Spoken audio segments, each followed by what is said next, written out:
اللهم صل صلاة كاملة وسلم سلاما تاما على سيدنا محمد الذي تنحل به العقد وتنفرج به الكرب وتقضى به الحوائج وتنال به الرغائب وحسن الخواتيم ويستسقى الغمام بوجه الكريم وعلى آله وصحبه في كل لمحات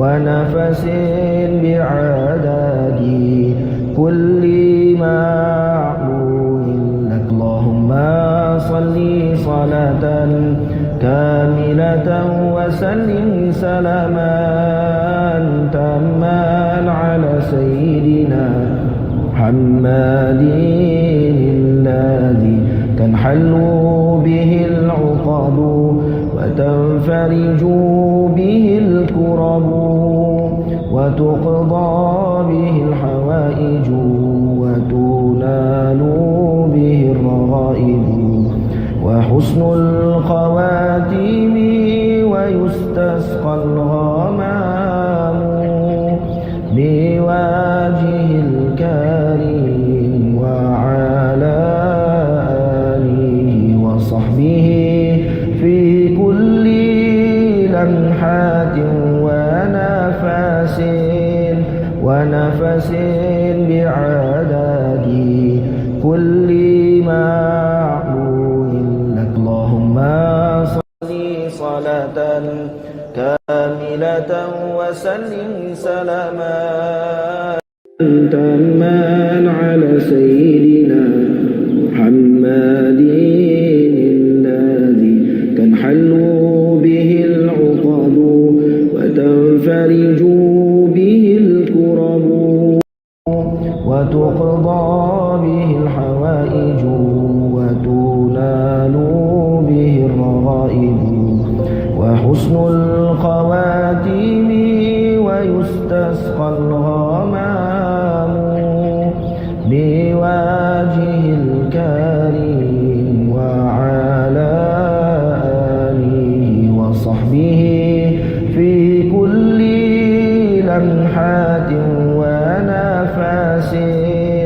ونفس بعدد كل معلوم لك. اللهم صل صلاة كاملة وسلم سلاما تاما على سيدنا محمد الذي تنحل به العقد وتنفرج به الكرب وتقضى به الحوائج وتنال به الرغائب وحسن الخواتيم ويستسقى الغمام بوجه الكريم وعلى آله وصحبه في كل لمحات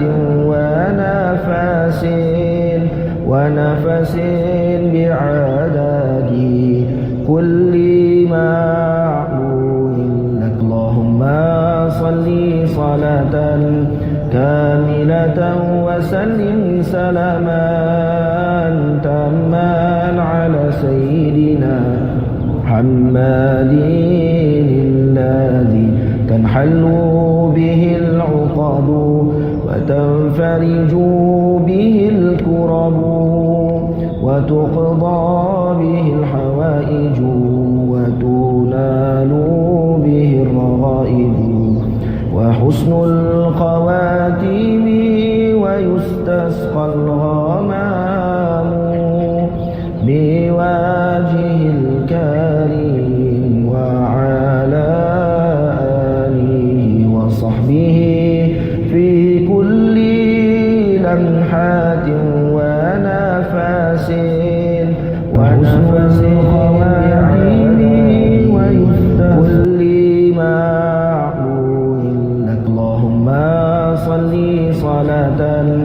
كاملة وسلم سلاما تاما على سيدنا محمد الذي تنحل به العقد وتنفرج به الكرب وتقضى به الحوائج وتنال به الرغائب وحسن الخواتيم ويستسقى الغمام بوجه الكريم وعلى آله وصحبه في كل لمحات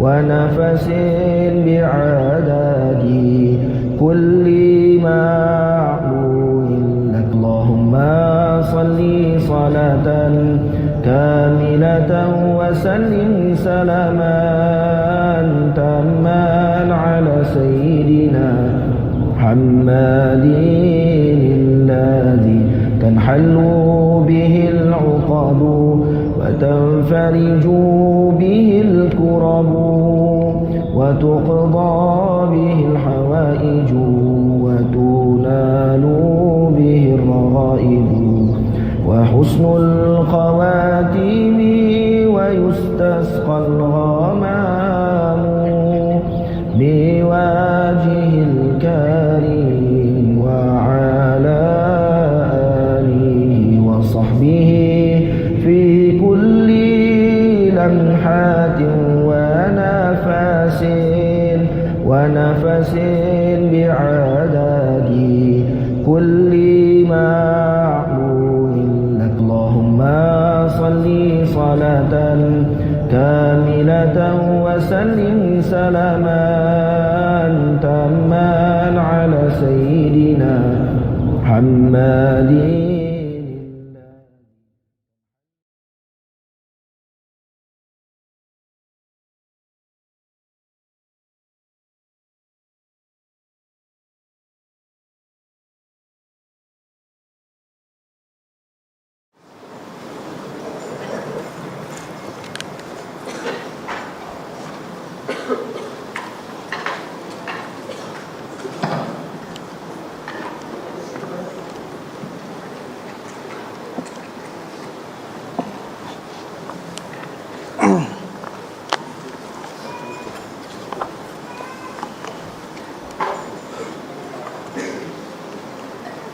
Bismillahirrahmanirrahim. Alhamdulillahirabbil salatu wassalamu ala asyrafil anbiya'i wal mursalin sayyidina Muhammadin wa ala alihi wa sahbihi ajma'in.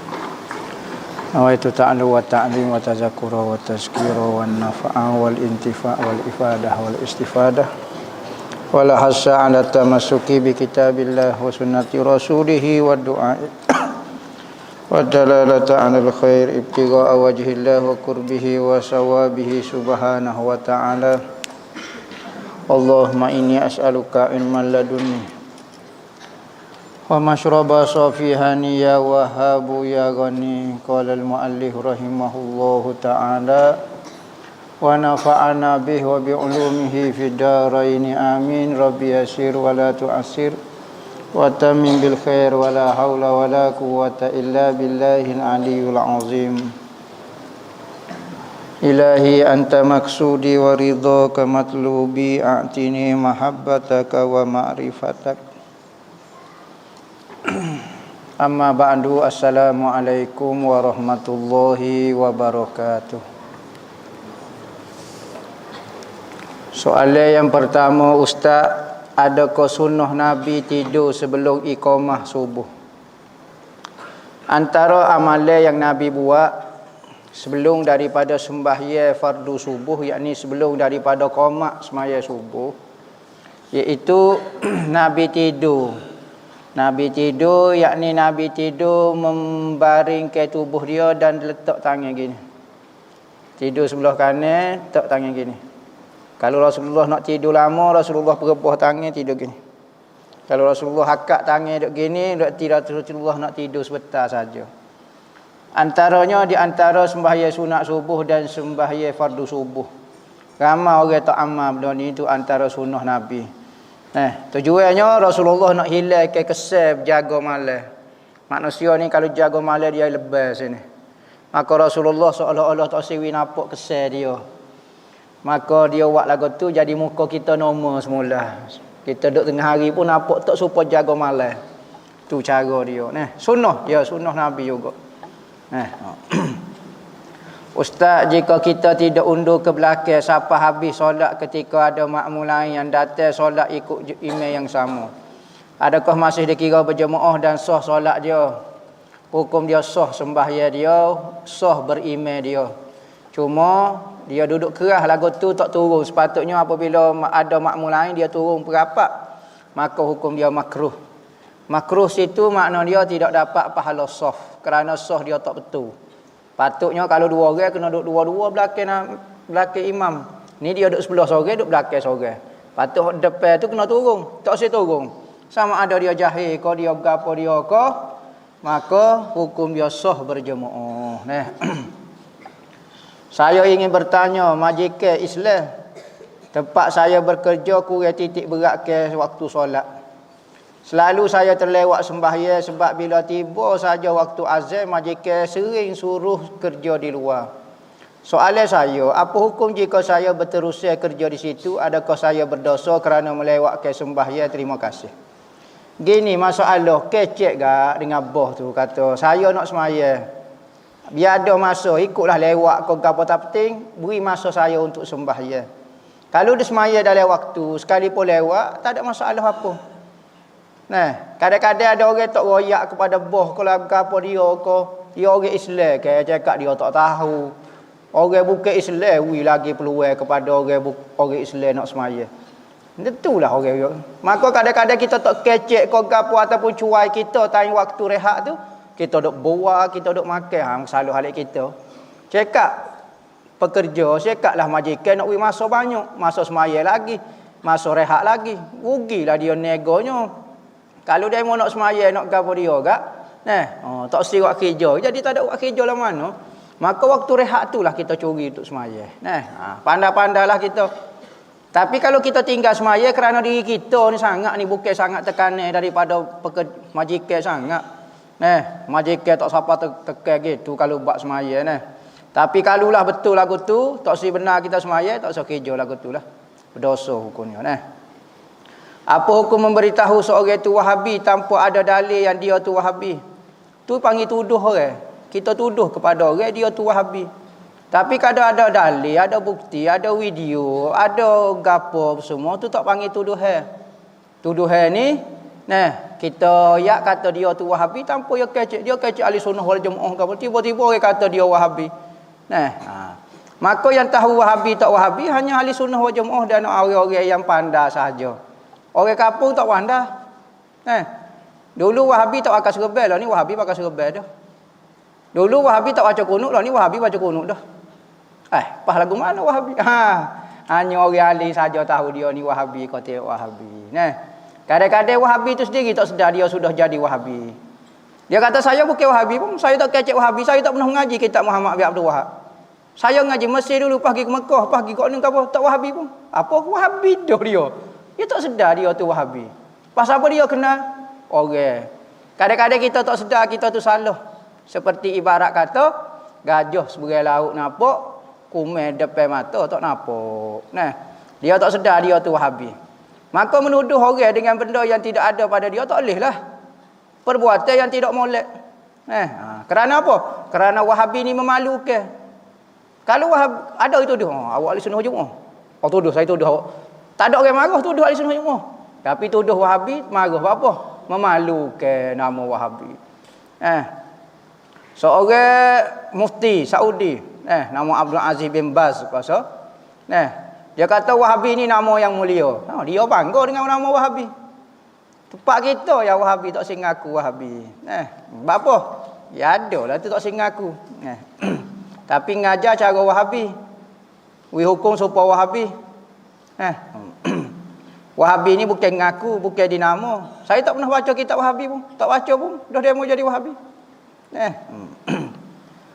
Ustaz sah kodok solat kalau imam tak baca bismillah. tiap Al-Fatihah.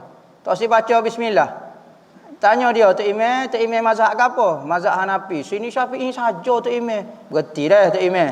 Jalan masjid India dah, masjid Hanafi di India. Tok Imam pergi berpindah di India lah. Jadi payah saya nak semaya Tok Imam buat lagu ni. Nyanyolah orang kampung tak perasa-perasa. Jadi payah jadi. Nak amal ibadat tu biar mudah-mudah nah. Cara paling mudah Tok Imam berhentilah. Ni kawasan Syafi'i ya. Hanafi kita tak kata salah tapi Tok Imam praktik ke Hanafi tu di tempat-tempat dia. Hoyak kita lalu. Wi gaji hamba selalu. Tunggulah semaya asar. Asar pun tak si tunggu. Mengamal lagi Tok Imam Syafi'i ya. Kita tak kata salah tapi tak sesuai diamal ke kerana payah nak amal.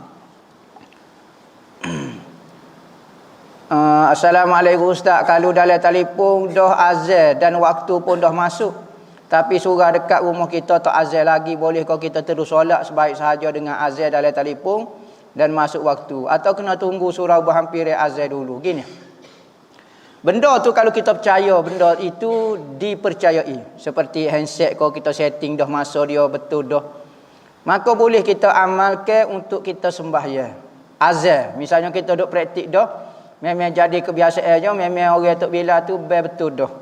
Ataupun suara radio kau gapo, maka kita boleh berpegang dengan benda lagu tu, dengan handset kau gapo. Maka boleh semaya? Ya, boleh semaya. Tak syarat azan dulu, tak syarat azan. Kadang-kadang tok bilanya ada lah lewat kau gapo dia. Hukum dia boleh sah. Adakah batal puasa dan juga adakah batal solat seorang yang sering bermain lidahnya di bibir akan bibirnya tidak kering? Bagi dia. Tak apa, tak ada masalah apa. Tak ada masalah apa. Air liur tak serah air liur apa. Mungkin air liur ada dah di lidah. Kan tahu tak serah air liur.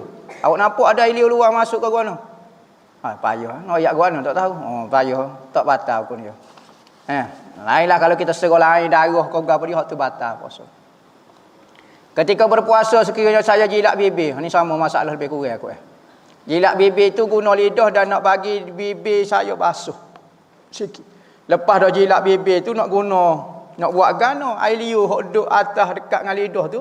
Lepas jilat tu boleh telan kau kena ludah buai air liur tu. Sebab ada khilaf berkaitan perbuatan ini. Boleh kau sekiranya saya nak mengamalkan khilaf yang memudahkan saya. Orang dulu dalam masjid kau tempat semaya dia ada bekas nak buat meludah. Jangan pilih telan air liur, takut campur dengan hok di bibir kau apa dia. Jadi pendapat muktamad tak payah meludah. Tak wajib meludah. Yang dulu kalau puasa meludah. Tak berani telan liur, takut telan, takut pendapat kata batal.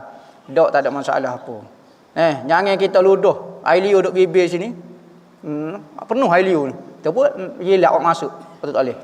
Tapi air liur dak atas lidah, tak ada masalah apa. Assalamualaikum Ustaz, kereta saya dikencing oleh anjing dan telah kering. Kemudian saya pun ambil air jiruh kawasan tersebut sebab masih nampak kesan dia. Tetapi air basuh saya telah jatuh ke lantai terpercik pada kaki saya. Adakah saya perlu basuh kaki saya sebanyak 7 kali dimulai dengan air tanah? Tengok. Yang terpercik tu air ke berapa? Kalau air basuh yang pertama, okey kena tambah 9 kali lagi. Jadi 7 kali. Kalau air basuh yang ketiga baru ngecik, tambah 4 kali lagi biar jadi 7.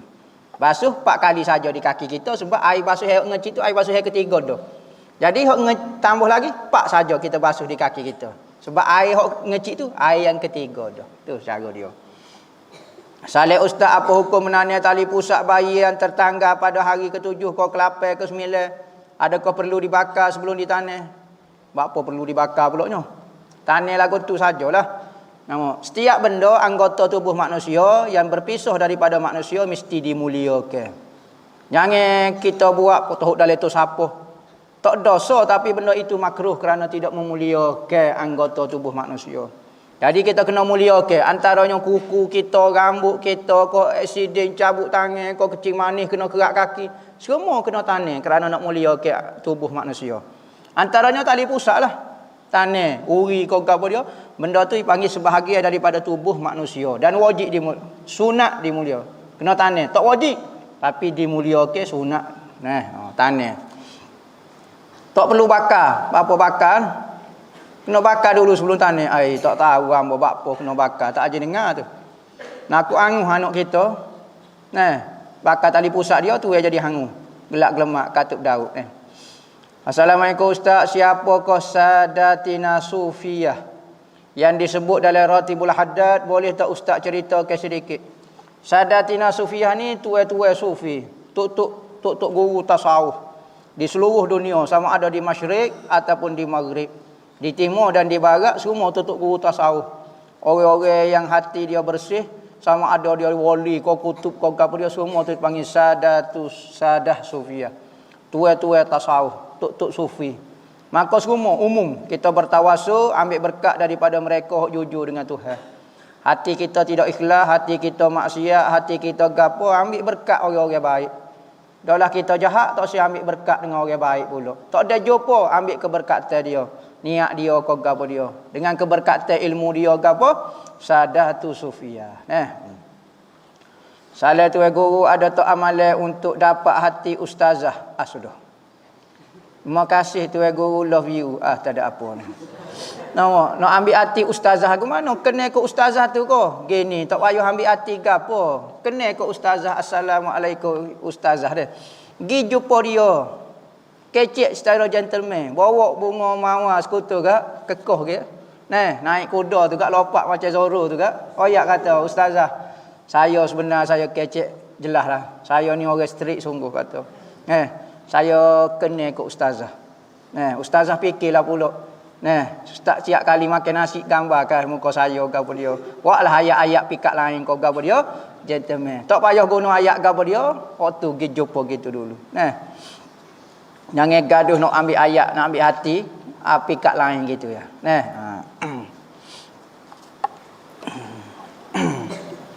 Bagaimana pula anak perempuan itu?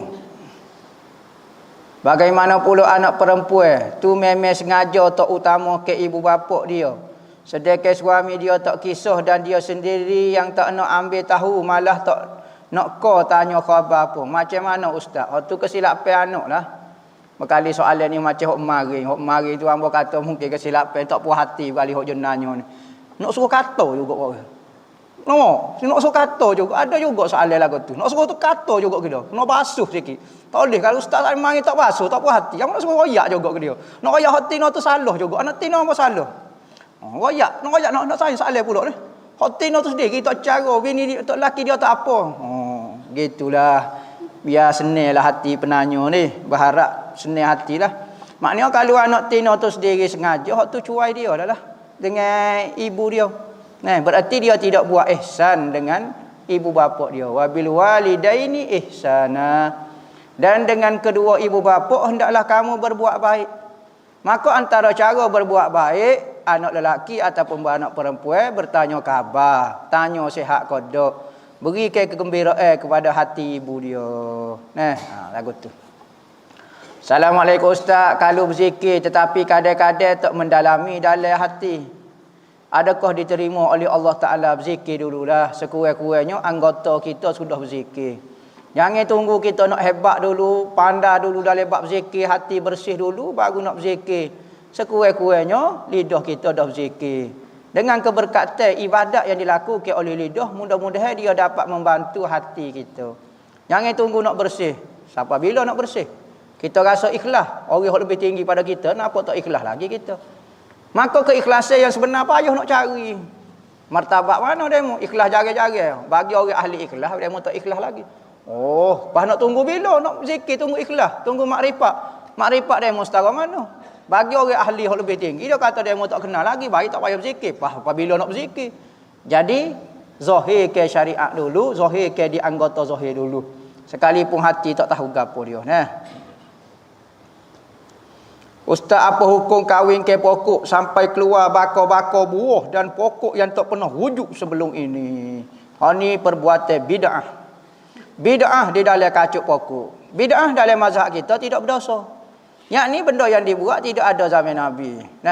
Ikutlah. Kacuk pokok moktel dengan pokoknya jadi bulu. Wahnya jadi bulu pelik. Pelik memang tak boleh ngapa. Nama, ikutlah, tak ada masalah, benda tu tidak jadi berdosa, tidak melawan arus gapo dia. Katanya Nabi Muhammad, antum a'lamu bi umuri dunyakum. Kamu lebih alim, lebih pandai dengan urusan dunia kamu. Sebab tu dalam Al-Quran tak ajar awak kereta rebah, tak ajar awak jepuk, tak ajar. Sebab benda tu dunia, manusia boleh fikir dah. Al-Quran mengajar benda tak boleh fikir. Bak akidah, bak gapo dia, kehidupan yang sebenar, akhirat. Benda ni fikir pecah kepala tak tahu. Bik akhirat gapo dia. Maka buah benda, buah kacuh, pokok kacuh lah setara mana. Tak ada masalah apa. Nah. Manusia orang kacuh lagi. Nah, nikah kahwin, capur. Nah, kacuh. Ni Malaysia. Orang Gua Musa. Nikah dengan orang Australia. Nama kecek bunyi pueh ulu pueh. Nama bunyi. Kecek Inggeris dah bunyi pueh. Ai mana dah. Nama do ulu pueh rupanya nah. Jadi kacuk gitu pun tak apa. Sekalipun setiap bangsa dan setiap jenis kabilah itu ada dah pasangan dia. Orang Kelantan ada Tino, orang Kelantan ada orang Jateng, orang Kelantan. Tu hikmah dia nikah sama jenis lah. Lepas tu pergi cari Amerika tu boleh hukum dia sah. Tetapi perangai orang Amerika lagu mana? Ni Korea dia orang ulu pueh. Tinggi sekat ni. Bini tinggi tu. Bini awak main sepak tak kera dia.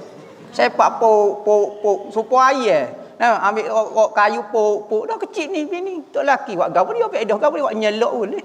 Nampak buat nyelok pintu. Nampak ya tu. Lepas tu nak menikah ada hati. Jadi pipik sama pipik, enggai sama enggai. Nikah kacuk ko, pokok kacuk pun tak ada masalah apa. Boleh kau tak cerita sedikit? Ustaz, boleh kau cerita sedikit sebanyak? Tak apakah itu jubbul hasad, jub al-hazan? Gapo dia tak tahu, kita tak tahu tu jubbul hazan. Tahu? Tak tahu, kita tengok dalam kamu makna dia macam orang tu ditimpa satu musibah yang menyebabkan dia jadi down, tahu down. Jadi orang tu jadi stres, malah apa sebab dia ditimpa satu musibah. Tu dipanggil jubbul hasan. Jubbul hazan. Hazan ni maknanya sedih. Tak tahu nak gapo dia, nak tanya gapo dia tak tahu jenis penyakit kau gapo dia tak tahu. Hamba tak nampak lagi soalan tak boleh nak jawab lah. Saya ada dengar konspirasi kata Mickey Mouse. Maksud lagu dia tu yang Miska Muska Mickey Mouse. Itu maksudnya siapa seperti Tuhan.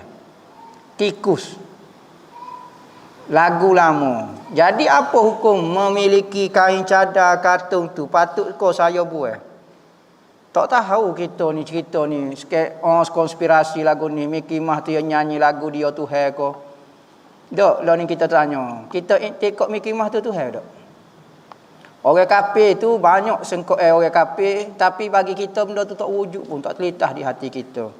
Tapi kalaulah bentuk kita beli pakaian dia, baju Mickey Mouse kau gapo tanda sokongan kepada konspirasi nak menaikkan gapo dah Mickey Mouse ni jadi Tuhan kau, maka kita pun wi sokongan dengan beli. Hak tu tak boleh lah haram, kadang-kadang boleh jadi kupu lagu tu. Tapi kita rasa tak ada, tak email beli anak dia gambar Mickey Mouse. Tak email kan dia pakai baju Mickey Mouse. Happy birthday to you. Tanya tak email, tak email. Tak email ni konspirasi ni, hamba tak email ni anak murid Dajjal sebab pakai Mickey Mouse. Hamba tak terfikir pun. Pas lagu mana lah ni. Kalau moleknya tak payahlah. Tapi kalau beli pun tidak jadi kau masalah gapo. Tak wajib kita buat lah dah. Hak buatnya hak mempercayai Tuhan selain pada Allah. Sekiranya isteri yang tidak bekerja ada hutang pinjaman, siapa yang patut bayar? Isteri lah kena bayar. Siapa dia berhutang lah ni? Isteri. Kita nikah dengan budak you. Koya, kita jual ni lah, kita jual burger ya. Ngejah budak ngaji you. Ngaji you pun bukan bijak sangat pun. Boleh 2.5 pointer gitu ya. Bobol lepas ya. No, bukan boleh anugerah dekat for flat kau gapo dia. Metel-metel dia, ya minta lah kita 10,000, 15,000. Apa hutang PT-PTN dia dekat 15 juta. Siapa dia nak bayar? Kita jual burger ya. Beli lagu ni, beli Tino dengan beli hutang dia. Beban kita lah, apa dia tak bayar. Kita nak suruh nego, dia tak erti apa dia. Gula pun warna biru. Mana ada gula warna biru? Kalau hijau, gula gapo gula warna biru, kuning, hot tu, hot biar warna standard ya. Pas lagu mana? Dia tak boleh buat kerja. Dia jadi bini, kena tunggu rumah. Dia nak bayar hutang kau ni. Betul-betul menyesal. Tak usah pilih lah bini-bini yang ada hutang. Kita tak wajib bayar. Dia dah hutang, dia dah kena bayar. Apabila dia nak bayar, dia nak tubik kerja. Sudah, kita nak tahan. Kalau kerja gelenyang jatuh lain pula, jadi tu masalah. Hidup dalam keadaan tertekan lagu tu. Cadangan, jangan pilih budak-budak you ada hutang. Cari hok jual goreng pisang, jual air kaca-kaca. Hok duduk rumah saja, hok duduk saja, hok tak ada buat hutang orang. Nikah ngok tu tak ada masalah gapo. Seorang non muslim ni dia dah tahu Islam tu benar dan ingin memeluk Islam, Tetapi semasa perjalanan dia meninggal dunia. Adakah dia sudah dikira sebagai orang Islam atau mati sebagai seorang kafir? Syarat nak seorang kafir nak masuk Islam mesti dia melafazkan kalimah syahadah, asyhadu an la ilaha illallah wa asyhadu anna muhammadar rasulullah. Kalau dia ada ingin tahu Islam itu benar, ada keinginan nak masuk Islam tapi tak melafazkan dia, maka kita hukumkan dia kafir di dunia. Apabila dia mati, accident kau tengah jalan, kau nak pergi jumpa Tok Qadi, kau nak jumpa mufti, kau nak mengiklan ke Islam dia, maka dia dihukumkan kafir. Pengurusan jenazah semua cara kafir berlaku. Cuma apabila hati dah mempercayai, dia beriman di akhirat. Beza. Beriman di dunia dan akhirat, ada orang beriman di akhirat saja. Dunia dihukumkan kafir. Seperti budak-budak tak balik lagi, anak-anak orang kafir, maka dia dihukumkan apabila mati kena tanah jerat lah. Kena tanah di tempat dia, tapi akhirat dia bangkit dalam keadaan orang beriman. Begini juga masalah ni. Islam di sisi Tuhan, kafir di sisi makhluk.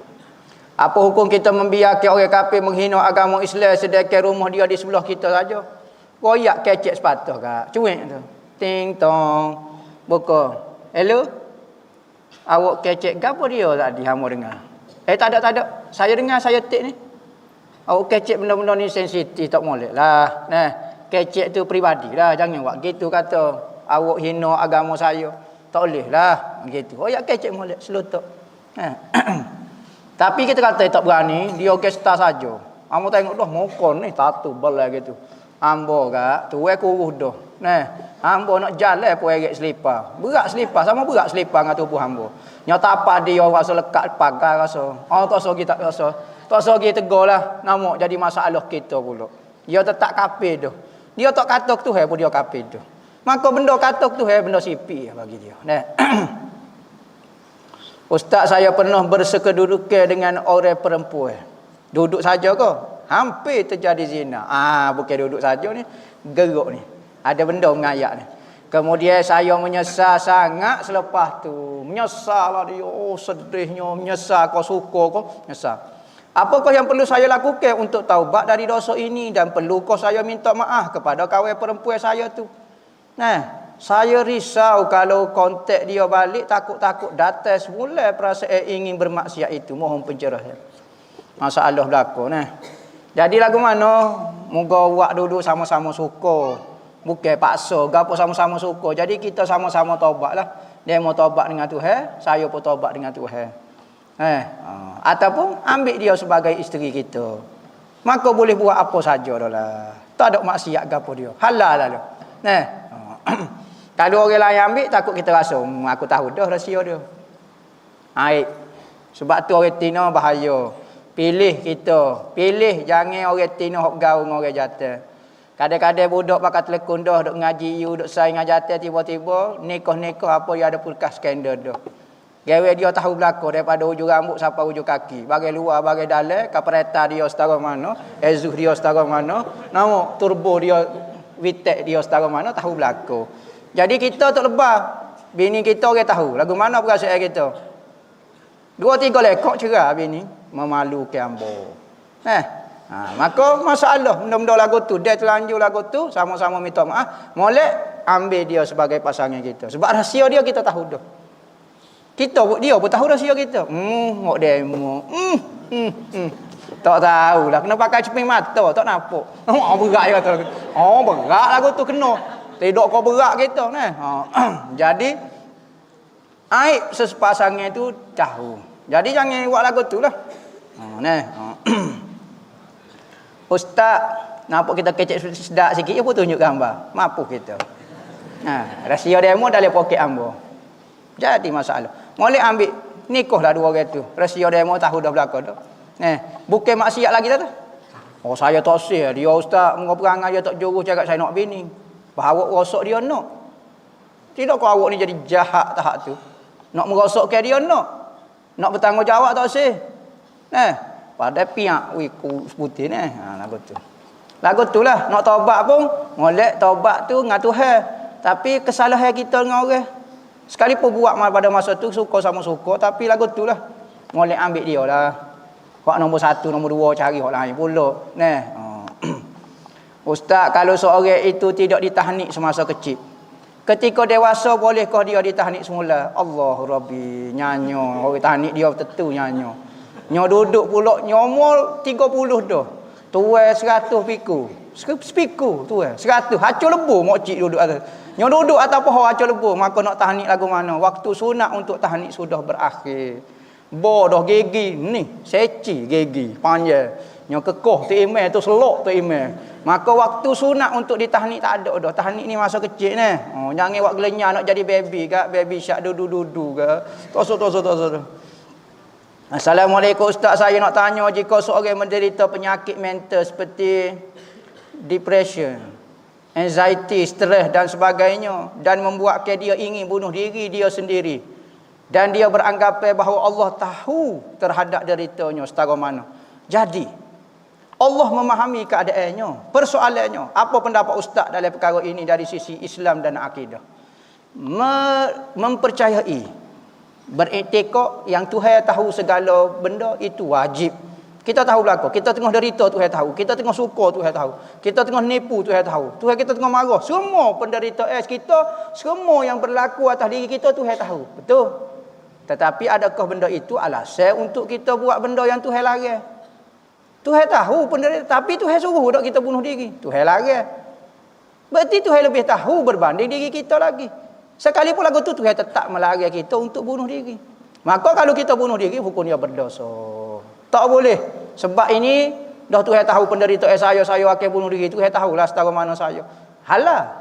Soalan lagu tu, adakah semata-mata dia menganggap Tuhan tahu tu jadi halal bunuh diri? Tak boleh. Tetap haram berdosa.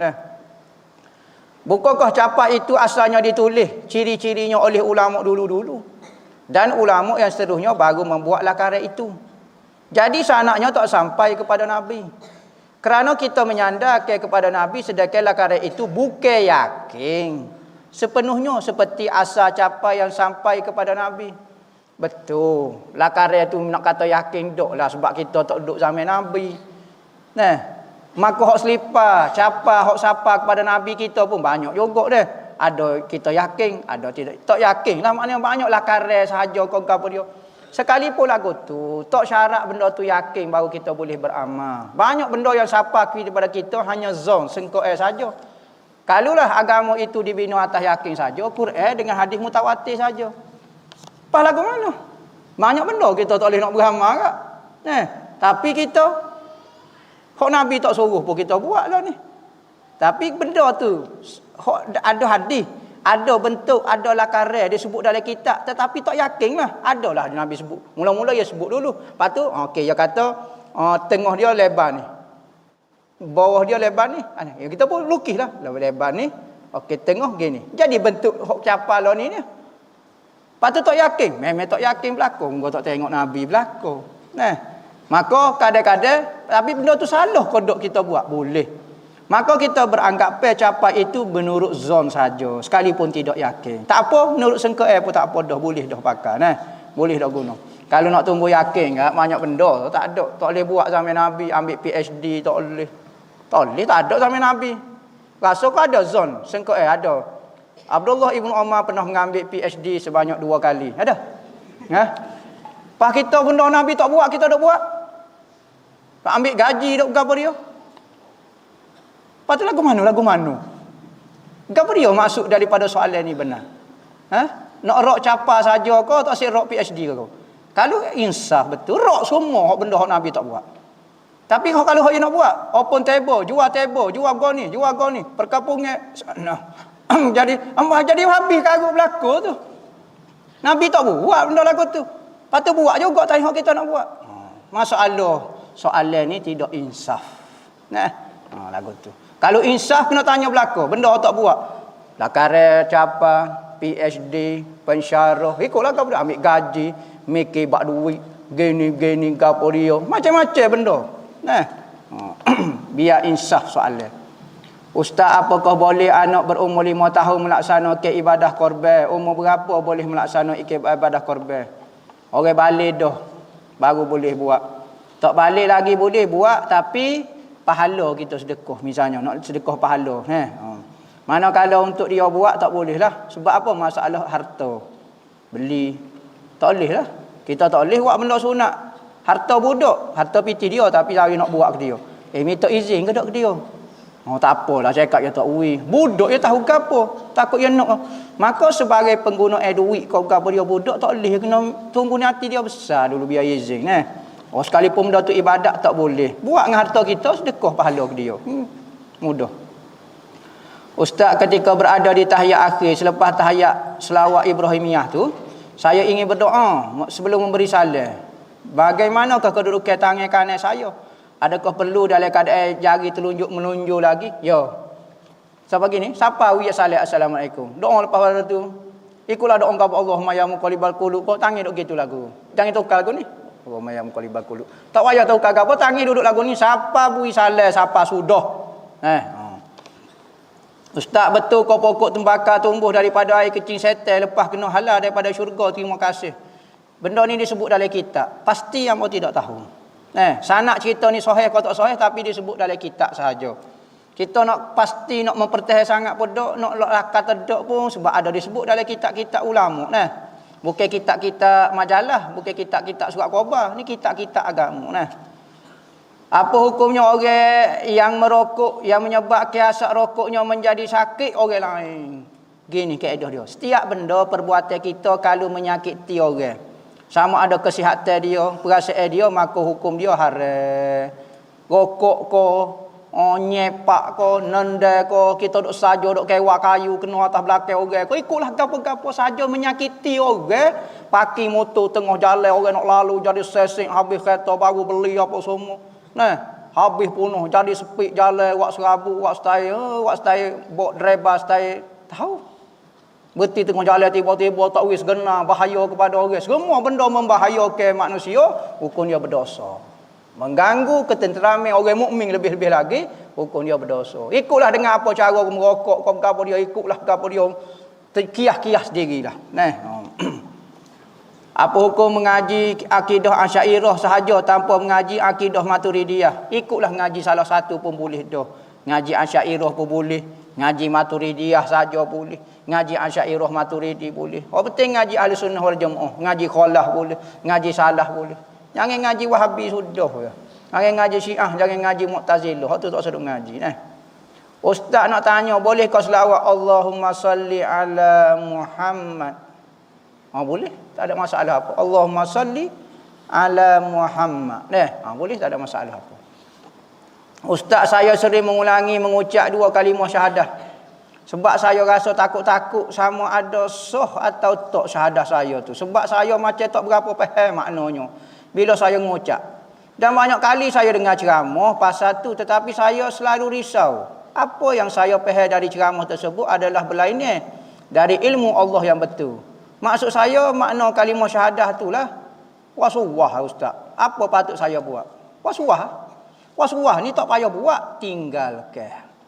Wasuwah ni daripada Tuhan, tak daripada syaitan iblis. Maka jangan. Apabila kita sebut asyhadu alla ilaha illallah, kita percaya Allah Taala sebagai Tuhan. Selagi mana kita tak buat, selagi mana tak terlintas di hati kita benda-benda yang menafikan ketuhanan Allah, kekalkan lagu tu tak ada masalah. Boleh main ke kafir yang boleh asyhadu alla ilaha illallah. Dah betul asyhadu alla ilaha illallah. Minum air kan jadi syirik kan, jadi khurafat bidah. Asyhadu alla ilaha illallah. Dok main asyhadu alla ilaha berat lagu tu. Selagi mana tak buat benda kafir ni ya dah betul dah tu agama kita. Kita dok percaya Allah Taala sebagai tu, mula dok asyhadu. Kalau atas dapat asas dasar nak berzikir, lagilah la ilaha illallah, lagilah. Nak tanya betul ke dalam zikir kena dapat kesanat? Adakah kita patut fahami dengan mendalam erti zikir? Gini, zikir tanpa sanad boleh pahala. Subhanallah, subhanallah, subhanallah lepas maya. Demo ada sanad tak ada. Patut demo sebut subhanallah ni boleh pahala di sisi Tuhan. Kerana menyebut nama dia, memuji dia. Subhanallah, subhanallah. Peheh tak apalah, lepas-lepas ni boleh pahala peheh pula. Buat soso. Jangan nak tinggi selalu, nak jadi sifu lalu, nak jadi mursyid lalu, nak jadi murabbi selalu. Hak tinggi-tinggi tak payahlah. Cara kita subhanallah. Lagu tu. Tak apa, tak ada sanak pun boleh. Ustaz, orang yang payah nak jaga tutur kata ni macam mana ustaz? Kadang-kadang dia berharta ke gano. Tengok aling pergi masjid jemaah sana sini tapi mulut duk kata kat orang. Ana jalan nak semeh siapa dia tak tahu ni. JK masjid mana kenal lah. Selalu cari salah orang, cerita ayat orang gini masalahnya. Jangan duk kaitlah masjid dia ke dia orang aling ke gapo dia. Hak tu kelebihan dia. Masalah mulut ni kena jagalah. Nabi kata berapa banyak orang bahkan ke banyak ke ahli neraka masuk neraka melalui muka, kena sembah kat muka. Kerana mulut dia tak jaga. Mulut dia kecek sedap berak. Dia ingat dakwah sentap. Berak kata kat orang. Berak tanya orang salah, yang kata siapa hina orang. Kita hukum tak apa ni siapa hina kat orang tu. Allah, Nabi tak ajar siapa hina orang lagu tu. Takut nak jadi mulia tak tahu. Maka kita duk kata-kata dia beri kesalahan dia tak apa, jangan hina orang. Kadang-kadang orang yang suka nasihat orang dengan cara menghina orang tu berarti dia ini tak ikhlas dalam menasihati. Kalau betul duk nasihati panggil dia molek kecek molek kata. Dia muni silap kata. Saya tak aja tengok awak pergi masjid. Ada masalah gapo sebenarnya awak ni? Saya tengok awak sihat kata. Saya tak segi. Gini kalau saya belanja kuih tiaw basuh. Cak kuih tiaw lepas mai esok. Nak mari tak mai esok? Janji marilah. Saya pujuk. Ni betul nak betul dia nak nasihat orang. Tapi kalau nak sopo serana habis sebut menatang sebut macam-macam jenis benda kat orang. Orang ni memanglah betul orang itu salah tapi nya siapa perikat menghina. Bukan kata nak royak betul-betul. Royak kata mu akan masuk neraka. Lain, ni duk sopo. Tak ada kaitan yang sebut. Semua binatang di planet Pluto pun binatang yang hafal lagi. Itu sebut faedah gapo dia. Maka benda ni nampak jadi hak penasihat tu tak berapa nak ikhlas lah mana. Gitulah. Kita tak tahu hati orang kadang. Stand dia dah kecek lagu ni. Memang ambo kecek kasar lah. Tapi ambo niat nak kebaikan untuk dia. Cerita lagi kecek kasar dengan demo tapi orang tu ikhlas. Serati tak demo? Serati juga. Tak boleh lah kecek kasar. Bukan sabit dengan ikhlas tak ikhlas. Kecek tu tak betul. Jangan tak lapik wa alasan ikhlas kita. Ustaz terai secara ringkas tentang solat jamak qasar ramai tersalah faham. Jamak lain qasar lain. Jamak ni himpun ke di antara dua sembahyang. Iaitu sembahyang Zuhur dengan Asar dan sembahyang Maghrib dengan Isya. Tu jamak dipanggil. Qasar pula memendekkan sembahyang. Iaitu memendekkan sembahyang Zuhur, memendekkan sembahyang Asar, pendekkan sembahyang Isya. 3 saja sembahyang boleh pendek 4 rakaat. Kadang-kadang orang buat jamak saja, himpun 4 jadi 8 rakaat. Ada orang qasar saja, buat 2. Masuk waktu Zuhur buat 2. Masuk waktu Asar buat 2. Ada orang himpun dua-dua jamak dan qasar. Dahlah himpun Zuhur dengan Asar buat 2-2 pula qasar lagi. Kerap bermimpi berada di tempat kotor, adakah ditanda sihir? Dok juga, tak syarat sihir tapi ada gangguan jin mana. Sama ada jin itu mari melalui sihir ke ataupun gapo-gapo, maka tapi ada tanda-tanda jin. Mimpi tiba-tiba tempat siapa ataupun ngega buka pintu duduk dalam jambai tidur dalam jambai. Pelik. Maka semua benda-benda tempat kotor ataupun tempat-tempat yang menakutkan ataupun melihat wajah yang menakutkan tu ada unsur-unsur jin.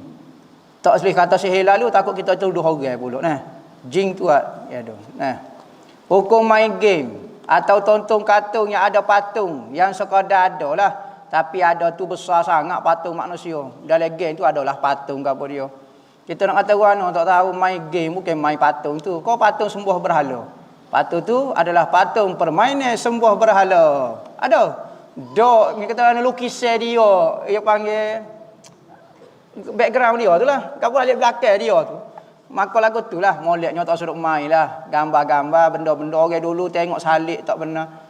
Tengok paderi tak boleh, tengok gereja jangan ajar. Kerana apa? Kerana tempat-tempat maksiat memberi kesan dalam hati. Dosa tak dosa, tetapi kadang-kadang benda tu jadi kalih dah kita. Dok biasa tengok salib, dok biasa tengok patung, kesukali jadi macam kalih. Kau kalih. Mati rasa dah, jadi tak sensitif benda lagu ni. Ya, orang mukmin tak boleh tengok benda lagu tu baru rasa sensitif. Allah, dia apa demo tak sembah Tuhan. Bagi rasa sensitif. Yang biasa ya. Menjadi tak boleh. Assalamualaikum. Apa hukum solat pakai baju gambar binatang? Terima kasih. Makruh hukum dia. Masalah lukisan tu hak tu orang je buat, kita pakai tu apa hukum dia? Makruh pendapat muktamad. Kalau mengganggu orang, maya ramai 2 3 4 orang ada makmum pula belakang. Tu imam pakai baju. The raw is cooking. Mau ataupun tulis nyepak butigo. Jadi orang tu terganggu duk baca tu. Oh gitu. Duk baca jadi hilang khusyuk. Mengganggu orang ko menyebabkan orang rasa tak tentera, maka ulama kata haram mengganggu sembahyang. Kalau tak mengganggu kita semaya sore hukum dia makruh. Setengah orang tak benar pakai kain pelekat ada tulisan tu dia. Gajah terbang. Oh, tu imam pakai gajah terbang. Tok bila botol katok atas pala. Oh, tajuk pisau. Oh. Tok siok nyepak tulis. Jadi dok membaca lagu tu hilang khusyuk orang, mengganggu semaya. Nah, kalau kita semaya sore kita tak baca dah. Tapi kalau semaya orang setiap benda yang melalai ke orang makruh hukum dia. Saleh ustaz, adakah boleh kita berwuduk? Berwuduk ketika boleh tak ketika berwuduk kita niat dalam hati contohnya lah. Ketika membasuh tangan kanan saya berniat agar tangan kanan saya menerima kitab amalan di akhirat kelak gini. Dalam kitab Bidayatul Hidayah ada doa-doa basuh anggota sembahyang, basuh muka niat lagu ni. Bukan kata dalam hati. Doa lah. Allahumma bayyid wajhi. Lepas tu Allahumma atini kitabi bi yamini wala bisimalihi aw min wara'i zahri. Ada doa lah. Maka boleh tak ada masalah apa. Betul kau bapa tiri tidak wajib menafkahkan keperluan makan minum pakaian kepada anak tiri ya.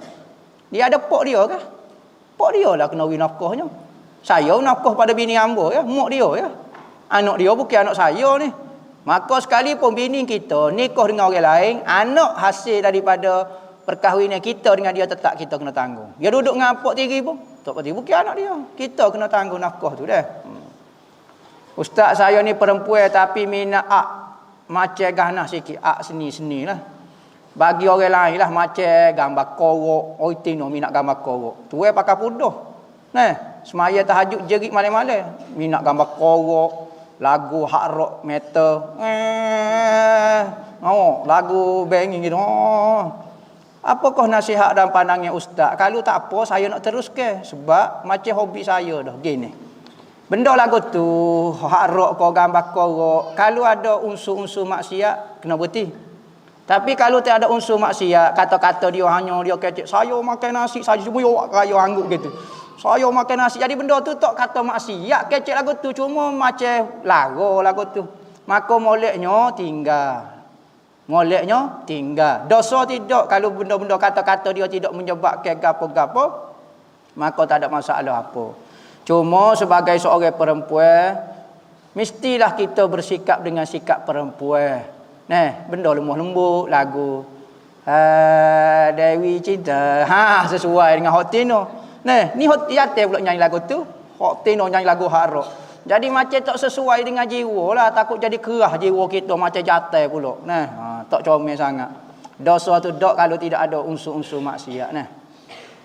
Saya ustaz, saya nak tanya, kalau saya korban niat pada arwah mak ayah, boleh ke hukumnya? Yang benar dewa sayak labuh. Oh berat. Gini dewa sayak labuh. Nama kalau betul dewa, nama buat ibadat untuk mak ayah tak boleh hukum dia kecuali dia wasiat ketika dia mati. Pahala ni ayah kita mati tak ada wasiat cara apa, nenek ambo tak ada wasiat. Orang kan jaga buat wasiat mana. Gini. Entah buat korban, pahala dia sahaja hadiah kepada ibu bapa. Hak tu boleh. Bukan buat korban atas nama mak ayah, buat atas nama saya. Masuklah 4 giyai, 5 giyai, kau seekor lembu, nama saya. Saya belaka buat. Lepas tu bergebel lah. Kita sore tak payah hoyak kau tu email, hok jo rebel tak payah tahu niat kau dia. Maka pahala tu saya hadiah 1 hari kau semua kau kepada mak saya, ayah saya, tok bela habis semua. Baru hukum dia boleh. Macam mana nak faham Allah itu esa pada zat, sifat dan perbuatan. Sedangkan sifat Allah sempurna, tidak terbilang, dan perbuatannya macam mana ya ustaz? Gini, zat esa pada zat Tuhan tidak tersusung, zat Tuhan tidak ada tandingan dia. Tak ada zat yang menyamai dengan zat Tuhan. Sifat Tuhan itu tidak tersusung. Yakni Tuhan ada satu kudrat, satu iradat. Nah, setiap satu sifat itu tidak tersusung. Dan satu pada sifat ini tidak ada sifat yang mendapat setanding dengan sifat Tuhan. Contohnya, kemampuan mendengar Tuhan, sama Tuhan. Ada tak makhluk yang setanding kemampuan mendengar dia serupa dengan Tuhan? Tak ada. Berarti wahdaniyah dia pada sifat. Pada perbuatan pula, Tuhan saja yang boleh mencipta perbuatan, makhluk tak boleh cipta perbuatan. Seorang saja boleh melakukan perbuatan, maka dizahirkan. Kita duduk, kita berdiri, kita buat live, kita dengar, jom ngajar, jom dengar tu, semua perbuatan so saja. Nah, tu maksud dia.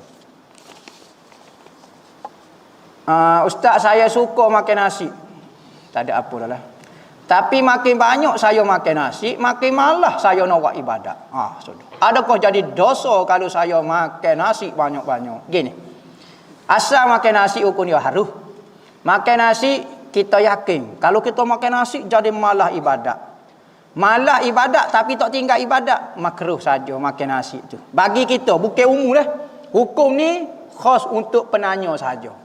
Sebab dia kata saya kalau makan nasi jadi malah. Kalau kita yakin jadi malah hukumnya makruh. Malah. Tapi kalau kita makan nasi menyebabkan tak buat ibadat, haram makan nasi lagu tu.